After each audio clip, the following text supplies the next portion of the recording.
शांति। आज बाबा ने कहा कि अगर बाप की मदद चाहिए तो अपना कनेक्शन बाप से ठीक रखो और श्रीमत पर चलते रहो तो बाप मदद करता रहेगा। अच्छा, 14/12/2024 प्रातः मुरली ओम शांति बाप दादा मधुबन। मीठे बच्चे, तुम्हारे पास मन मनाभ और मध्याजीवों की तीक्ष्ण बाण है। इन्हीं बाणों से तुम माया पर विजय प्राप्त कर सकते हो। प्रश्न, बच्चों को बाप की मदद किस आधार पर मिलती है? बच्चे बाप की शुक्रिया किस रूप में मानते हैं? उत्तर, जो बच्चे जितना बाप को प्यार से याद करते हैं उनका बाप की मदद मिलती है। प्यार से बातें करो, अपना कनेक्शन ठीक रखो, श्रीमत पर चलते रहो तो बाप मदद करता रहेगा। बच्चे बाप की शुक्रिया मानते हैं। बाबा, आप परमधाम से आकर हमें पतित से पावन बनाते हो। आपसे हमें कितना सुख मिलता है। प्यार में भी आंसू आ जाते हैं। ओम शांति। बच्चों को सबसे प्रिय है माँ और बाप, और माँ बाप को फिर बच्चे हैं बहुत प्रिय। अब बाप जिसको तमेश माता पिता कहते हैं, लौकिक माँ बाप को तो कोई ऐसे कह न सके। यह महिमा है जरूर, परंतु किसकी है यह कोई जानते नहीं। अगर जाने तो वहाँ चला जाए और बहुतों को ले जाए, परंतु ड्रामा की भावी ऐसी है, जब ड्रामा पूरा होता है तब भी आते हैं। आगे मूवी नाटक होते थे, जब नाटक पूरा होता था सभी एक्टर्स स्टेज पर खड़े हो जाते थे। यह भी बेहद का बड़ा नाटक है। यह भी सारा बच्चों की बुद्धि में आना चाहिए। सतयुग, त्रेता, द्वापर, कलयुग, ये सारी सृष्टि का चक्र है। ऐसे नहीं मूल वतन सुषमतन में चक्र फिरता है, सृष्टि का चक्र यहाँ ही फिरता है। गाया भी जाता है एक ओकार सतनाम। ये महिमा किसकी है? बल ग्रंथ में भी सिख लोग महिमा करते हैं। गुरु नानक वाच। अब एक ओंकार, यह तो उस निराकार परमात्मा की महिमा है, परंतु ये लोग परमात्मा की महिमा को भूल गुरु नानक की महिमा करने लगते हैं। सदगुरु भी नानक को समझ लेते हैं। वास्तव में सृष्टि भर में महिमा जो भी है उस एक की ही है और कोई की महिमा है नहीं। अभी देखो, ब्रह्मा में अगर बाबा की प्रवेशता नहीं होती तो कौड़ी तुल्य है। अभी तुम कौड़ी तुल्य से हीरे तुल्य बनते हो परमपिता परमात्मा द्वारा। अब है पतित दुनिया, ब्रह्मा की रात्रि। पतित दुनिया में जब आते हैं तो उनको पहचान लेते हैं, वह उन पर कुर्बान जाते हैं। आज की दुनिया में तो बच्चे भी धुंधकारी बन पड़ते हैं। देवताएं कितने अच्छे थे, अभी वह पुनर्जन्म लेते लेते तमोप्रधान बन गए हैं। सन्यासी भी पहले बहुत अच्छे थे, पवित्र थे, भारत को मदद देते थे। भारत में अगर पवित्रता न हो तो काम चिता पर जल जाए। सतयुग में तो काम कटारी होती नहीं। इस कलयुग में सब काम चिता के कांटों पर बैठे हैं। सतयुग में तो ऐसे नहीं कहेंगे, वहाँ यह पॉइजन होता नहीं। कहते हैं ना, अमृत छोड़ विष काहे को पिए खाए। विकारी को ही पतित कहा जाता है। आजकल मनुष्य तो देखो 10-12 बच्चे पैदा करते रहते हैं, कोई कायदा ही नहीं रहा है। सतयुग में जब बच्चा पैदा होता है तो पहले से ही साक्षात्कार होता है। शरीर छोड़ने के पहले भी साक्षात्कार होते हैं कि मैं शरीर छोड़ जाकर बच्चा बनूंगा, और एक बच्चा ही होता है, जास्ती नहीं। लाम मुजीब चलता है। वृद्धि तो होनी नहीं है जरूर, परंतु वहाँ विकार होता नहीं। बहुत पूछते हैं तब वहाँ पैदाइश कैसे होती है? बोलना चाहिए वहाँ योग बल से सब काम होता है। योग बल से ही हम सृष्टि के राजाई लेते हैं, भाव बल से सृष्टि की राजाई नहीं मिल सकती है।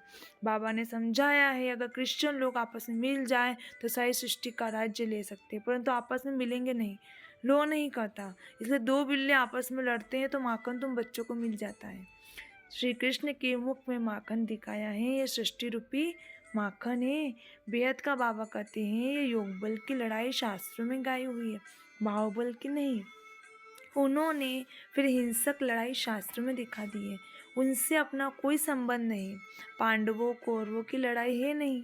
ये अनेक धर्म है, 5000 वर्ष पहले भी थे जो आपस में लड़कर विनाश हुए। पांडवों ने देवी देवता धर्म की स्थापना की। यह है योग बल, जिससे सृष्टि का राज्य मिलता है।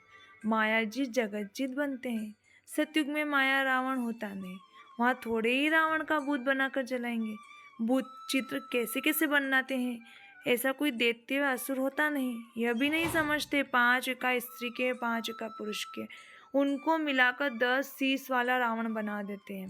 जैसे विष्णु को भी 4 भुजाएं देते हैं। मनुष्य तो यह कॉमन बात भी समझते नहीं, बड़ा रावण बनाकर जलाते हैं। मोस बिल्वेट बच्चों को भी बेहद का बाप समझाते हैं। बाप को बच्चे हमेशा नंबरवार प्यारे होते हैं। कोई तो मोस बिल्वेट भी हैं, तो कोई कम प्यारे भी हैं। जितना सिकलदा बच्चा होगा उतना जास्ती लव होगा। यह भी जो सर्विस पर तत्पर रहते हैं, रहमदिल रहते हैं, वे प्यारे लगते हैं। भक्ति मार्ग में रहम मांगते हैं ना, खुदा रहम करो, मर्सी ऑन मी। परंतु ड्रामा को कोई जानते नहीं। जब बहुत तमोप्रधान बन जाते हैं तभी बाबा का प्रोग्राम है आने का। ऐसे नहीं ईश्वर जो चाहे कर सकते हैं या जब चाहे तब आ सकते हैं। अगर ऐसी शक्ति होती तो फिर इतनी गाली क्यों मिले, वनवास क्यों मिले। ये बातें बड़ी गुप्त हैं। श्री कृष्ण को तो गाली मिल न सके। कहते हैं भगवान यह नहीं कर सकता, परंतु विनाश तो होना ही है, फिर बचाने की बात तो ही नहीं। सभी को वापस ले जाना है, स्थापना विनाश कराते हैं तो जरूर भगवान होगा ना। परम पिता परमात्मा स्थापना करते हैं किसकी। मुख्य बात तुम पूछो कि ये गीता का भगवान कौन। सारी दुनिया इसमें मुंझी हुई है। उन्होंने तो मनुष्य का नाम डाल दिया है। आदि सनातन देवी देवता धर्म की स्थापना तो भगवान बिगड़ कोई कर नहीं सकता। फिर तुम कैसे कहते हो श्री कृष्ण गीता का भगवान है। विनाश और स्थापना कराना किसका काम है। गीता के भगवान को भूल गीता को ही खंडन कर दिया। यह बड़े ते बड़ी भूल है। दूसरा, फिर जगन्नाथपुरी में देवताओं के बड़े गंदे चित्र बनाए।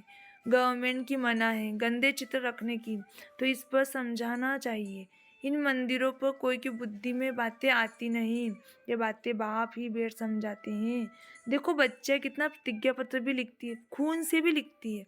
एक कथा भी है ना, श्री कृष्ण को खून निकला तो द्रौपदी ने अपना चीर फाड़ कर बांध दिया। ये लव है ना, तुम्हारा लव है शिव बाबा के साथ। इनका ब्रह्मा का खून निकल सकता है, इनको दुख हो सकता है, लेकिन शिव बाबा को कभी दुख नहीं हो सकता, क्योंकि उनका अपना शरीर तो है नहीं। श्री कृष्ण को अगर कुछ लोग लगे तो दुख होगा ना, तो उनको फिर परमात्मा कैसे कर सकते हैं। बाबा कहते हैं मैं तो दुख सुख से न्यारा हूँ। हाँ, बच्चों को आकर सदा सुखी बनाता हूँ।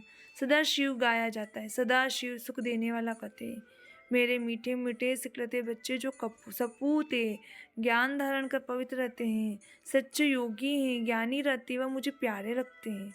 लौकिक बाप के पास भी कोई अच्छे हैं, कोई बुरे बच्चे होते हैं, कोई कुल को कलंक लगाने वाले निकल पड़ते हैं, बहुत गंदे बन पड़ जाते हैं।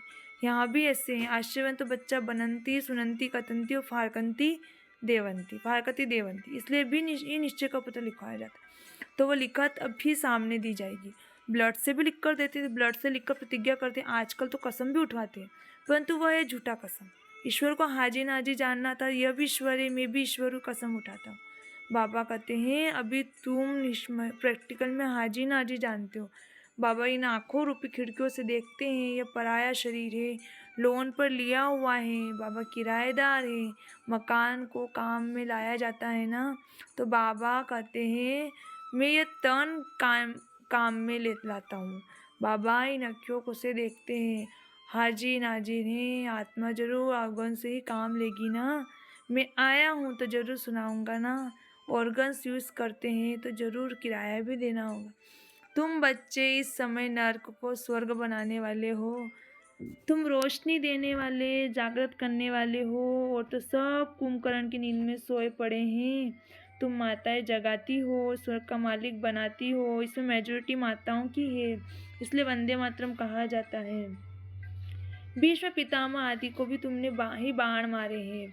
मन मनाभव मध्याजीवों का बाण कितना सहज है। इन्हीं बाणों से तुम माया पर भी जीत पा लेते हो। तुम एक बाप की याद, एक की श्रीमत पर ही चलना है। बाप तुम्हें ऐसे श्रेष्ठ कर्म सिखलाते हैं जो 21 जन्म कभी कर्म कुटने की दरकार ही न पड़े। तुम एवर हेल्दी एवर वेल्दी बनते हो। अनेक बार तुम स्वर्ग के मालिक बने हो, राज्य लिया फिर गंवाया। तुम ब्राह्मण कुलभूषणी हीरो हीरोइन का पार्ट बजाते हो। ड्रामा में सबसे ऊंच पार्ट तुम बच्चों का है। तो ऐसे ऊंच बनाने वाले बाप के साथ बहुत लव चाहिए। बाप आप कमाल करते हो, न मन न चित, हमको थोड़े ही पता है। हम सो नारायण थे, बाबा कहते तुम सो नारायण अथवा सो लक्ष्मी देवी देवता थे, फिर पुनर्जन्म लेते लेते असुर बन गए हो। अभी पुरुषार्थ का वर्षा पाओ। जितना जो पुरुषार्थ करते हैं साक्षात्कार होता रहता है। राजयोग एक बाप ने ही सिखलाया था। सच्चा सच्चा सहज राजयोग तो तुम अभी सिखला सकते हो। तुम्हारा फर्ज है बाप का परिचय सबको देना। सभी निधन के बन पड़े हैं। ये बातें भी कल पहले वाले कोटों में कोई ही समझेंगे। बाबा ने समझाया शायद दुनिया में महान मूर्ख देखना हो तो यहाँ देखो। बाप जिसने 21 जन्म का वर्षा मिलता उनको भी फारकती दे देते हैं। यह भी ड्रामा में नूंद है। अभी तुम इससे हम ईश्वर की औलाद हो, फिर देवता क्षत्रिय वैश्य शूद्र की औलाद बनेंगे। अभी आसुरी औलाद से ईश्वरी संतान बने हो। बाप परमधाम से आकर पति से पावन बनाते हैं तो कितना शुक्रिया मानना चाहिए। भक्ति मार्ग में भी शुक्रिया करते रहते हैं, दुख में थोड़े ही शुक्रिया मानेंगे। अभी तुमको कितना सुख मिलता है तो बहुत लव होना चाहिए। हम बाप से प्यार से बातें करेंगे तो क्यों नहीं सुनेंगे। कनेक्शन है ना। रात को उठकर बाबा से बातें करनी चाहिए। बाबा अपना अनुभव बतलाते रहते हैं। मैं बहुत याद करता हूँ। बाबा की याद में आंसू भी आ जाते हैं। हम क्या थे, बाबा ने क्या बना दिया था, तो तुम भी वही बनते हो। योग में रहने वालों को बाबा मदद भी देते हैं। आप ही आँख खुल जाती जाएगी, खटिया हिल जाएगी। बाबा बहुतों को उठाते हैं। बेहद का बाप कितना रहम करते हैं। तुम यहाँ क्यों आए हो, कहते हो बाबा भविष्य में श्री नारायण को वरने की शिक्षा पाने वाले आए हैं अथवा लक्ष्मी को वरने के लिए इम्तिहान पास कर रहे हो। कितना वंडरफुल स्कूल है, कितनी नेचुरल बातें हैं। बड़े तो बड़ी यूनिवर्सिटी हैं परंतु गॉडली यूनिवर्सिटी नाम रखने नहीं देते। एक दिन जरूर मानेंगे, आते रहेंगे, कहेंगे बरोबर कितनी बड़ी यूनिवर्सिटी है। बाबा तो अपने नैनों पर बिठाकर तुमको पढ़ाते हैं, कहते हैं तुमको स्वर्ग में पहुंचा देंगे। तो ऐसे बाबा से कितनी बातें करनी चाहिए, फिर बाबा बहुत मदद करेंगे। जिनके गले घुटे हुए हैं उनका ताला खोल देंगे।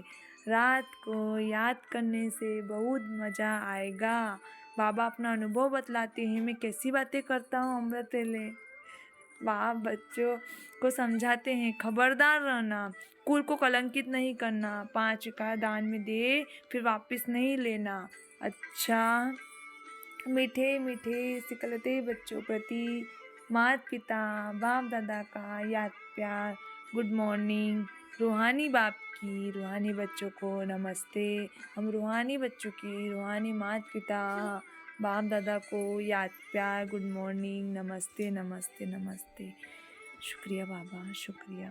धारणा के लिए मुख्य सार बाप का प्रिय बनने के लिए रहमदिल बन सर्विस पर तत्पर रहना है।